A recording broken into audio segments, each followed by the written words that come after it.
I spent 27 years walking through the same office doors. I trained 3 generations of employees at that company, watched interns become department heads, watched department heads retire with cakes and cards signed by people who barely remembered my name. I never missed a deadline. Never stole a dollar. Never once, in 27 years, asked for recognition I hadn't earned. Then, on a Tuesday morning in March, my new CEO fired me. In front of the entire office. He didn't even ask me into his own to do it. My name is Diana Brooks. I'm 54 years old.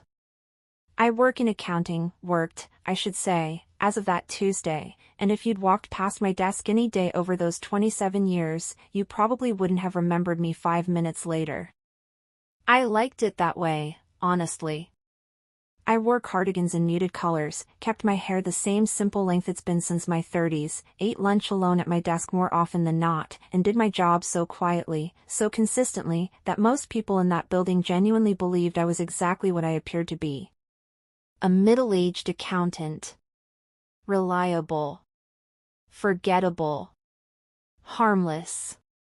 None of them knew what I actually was, sitting 3 floors above the accounting department in a locked drawer at my lawyer's office. None of them thought to check. The company had been sold 8 months earlier to an investment fund, the kind of transaction announced in a company-wide email full of words like synergy and exciting new chapter, followed almost immediately by the arrival of a 31-year-old CEO named Trent Sokoloff, hired specifically, it seemed, to modernize what the fund's partners kept referring to, in meetings I wasn't technically supposed to hear, as legacy staffing. Trent had a particular theory about people over 50. He never said it outright in any meeting I attended, but you didn't need him to say it outright. You could hear it in the way he addressed younger staff by name and gestured vaguely at anyone with gray hair as you, in accounting, or the older gentleman by the printer. You could see it in the layoff list that started circulating through department heads 3 weeks after his arrival, a list that skewed so heavily toward employees over 50 that our HR director, a woman named Carol who'd been with the company almost as long as I had, quietly flagged it as a legal risk in a memo Trent apparently never bothered to read. I was on that list. I found out the same way most of us did, not through a private conversation, not through so much as an email, but standing at my desk on a Tuesday morning when Trent walked directly into the accounting department, phone in hand, trailed by 2 junior staff members who looked far more uncomfortable than he did, and said, loudly enough for the entire floor to hear, "Diana, right? We're restructuring this department. Today's your last day. Security will help you with your things." I want to be honest about that moment, because I think people imagine, when they hear a story like mine, that I felt some quiet, satisfied certainty the whole time, some secret smile behind my composed expression, already anticipating exactly how this would end. That's not true. Standing there, 27 years compressed into a single humiliating minute in front of colleagues I'd mentored since they were fresh out of college, I felt exactly what anyone would feel. My face went hot. My hands felt strange and far away. Someone near the copier actually gasped, audibly, and I remember thinking, in the strange, disconnected way your mind works in moments like that I hoped nobody was filming this on their phone. I didn't argue. I didn't explain.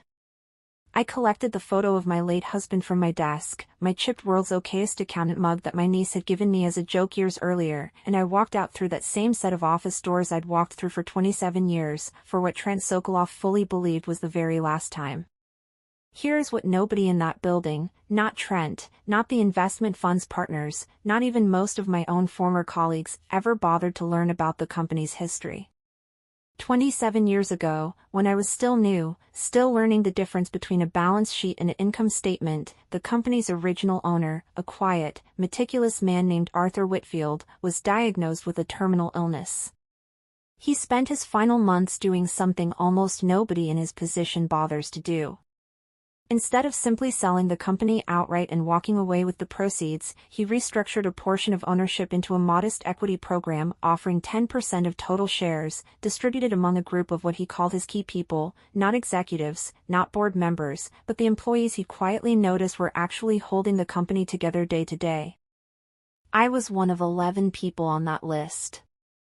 I still don't fully know why he chose me. I like to think it was because I once stayed until nearly midnight, unpaid, fixing an error in the payroll system before a Monday deadline, and he happened to walk past my office and notice the light still on. Most of the other 10 sold their shares within a few years, for reasons I understood completely: a child's college tuition, a divorce, a down payment on a house. Nobody blamed them for it. I nearly did the same thing myself, more than once, especially the year my husband got sick and the medical bills started piling up faster than I could track them, even with my accounting background. I remember sitting at our kitchen table one night with the sale paperwork already filled out, pen in hand, ready to sign, when my husband, half asleep in his recliner across the room, said something I've never forgotten. "Whatever you decide, Diana, decide it because it's right for you. Not because you're scared." I didn't sign the papers that night. I put the pen down, made a pot of coffee, and started looking, instead, for a way to cut costs elsewhere. But I didn't sell. Instead, slowly, quietly, over nearly 3 decades, I did the opposite. Every time a former shareholder decided to cash out, every time the company issued a small secondary offering that almost nobody outside the finance department paid any attention to, I bought a little more. Not dramatically. Not all at once. A few $1,000s here, part of a bonus there, money that might otherwise have gone toward a nicer car or a bigger house, but that I redirected instead into shares of a company that, on paper, still looked like a modest, unremarkable business, doing modest, unremarkable revenue every year. I never told my colleagues. I barely told my own accountant what the total added up to, filing most of it myself, quietly, the way I did everything. There were years I doubted myself completely, years the stock barely moved, years I watched newer employees get promoted past me into titles I could have had I ever cared to ask for one. I never minded, not really. I liked my quiet desk. I liked being underestimated. It turned out to be, without my ever intending it that way, the best possible vantage point from which to actually understand a business. By the time the investment fund purchased the company 8 months before Trent Sokolov ever set foot in that building, I owned 51%. 51%.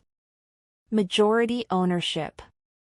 The single largest shareholder of the very company that had just fired me in front of the entire accounting floor without so much as glancing at the shareholder registry. I want to be clear about something. I never told anyone. Not out of some elaborate long-term plan to humiliate a future CEO I hadn't even met yet. I had no idea, 20 years ago, that a man like Trent Sokolov would ever exist. I stayed quiet because I genuinely never wanted the attention. I liked being the person nobody noticed. It let me watch how a company actually treated people when they assumed no one important was paying attention. What I saw, over the years, taught me more about that business than any balance sheet ever could. That Tuesday evening, sitting in my kitchen with my late husband's photograph now back on my own counter instead of an office desk, I called my attorney, a careful, unshakable woman named Patricia Kwan who had handled every piece of my quiet accumulation for over 2 decades. I told her what had happened. She was silent for a moment on the other end of the line. "Diana," she finally said, "would you like me to schedule an emergency board meeting?" "Yes," I said. "I think it's time." 3 days later, Trent Sokolov received a formal notice requesting his presence at a board meeting, called under the authority of majority shareholder rights, at 9 o'clock on a Friday morning. I later learned, from Carol in HR, that he'd assumed, right up until he walked through those conference room doors, that the meeting had something to do with quarterly restructuring targets. He walked in checking his phone, already halfway through a sentence to someone in the hallway behind him, and stopped completely when he saw who was sitting at the head of the table. Me.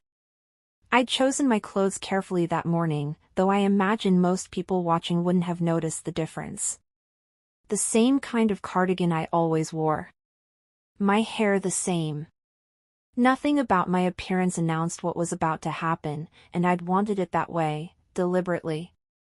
I wanted him to walk in expecting the same forgettable accountant he dismissed 3 days earlier, so that the actual weight of the moment would land entirely on its own. "Good morning," I said, folding my hands calmly on the table in front of me, exactly the way I used to at my old accounting desk. "Please, take a seat." He actually smiled. I want that detail remembered, because it tells you everything about how little he understood what was happening. He smiled, glanced at the empty chair across from me, and said something like, "Diana, I didn't realize you'd be joining us. Did you need help getting your final paperwork sorted out?" He genuinely believed, even then, that I was there to collect a severance package, or perhaps to quietly protest a decision that was already, in his mind, entirely settled. My attorney, seated beside me, opened a folder of her own, the same careful, procedural instinct I'd learned to rely on over the years, and spoke before I needed to say another word. "Mr. Sokoloff," Patricia said, "Mrs. Brooks owns 51% of this company." The silence that followed was the kind I'd only ever read about, the kind that seems to physically change the pressure in a room. I watched Trent's face move through the exact stages I imagine most people go through when a story they were confidently telling themselves collapses all at once: confusion first, then disbelief, then something that looked uncomfortably close to fear, as the math finally, slowly, assembled itself behind his eyes. 27 years. 10% distributed among key employees. One quiet accountant who never sold. He didn't say anything for almost a full minute. When he finally spoke, his voice had lost every trace of the easy, dismissive confidence he'd walked in with 3 days earlier. "I didn't. Nobody told me about a shareholder registry from before the acquisition. The fund's due diligence team should have." "They should have," I agreed. "But they didn't. And you didn't ask." I let that sit in the room for a moment before I continued. 27 years of watching how people behave when they think no one important is paying attention had taught me exactly how to make a moment like that count, without needing to raise my voice at all. "I'm not here for revenge, Mr. Sokoloff," I told him. "I've spent my whole career watching this company from a desk nobody paid much attention to, and I've learned a great deal about what actually makes a business work, and what quietly destroys it from the inside. You made the same mistake a lot of people make, in this building and elsewhere.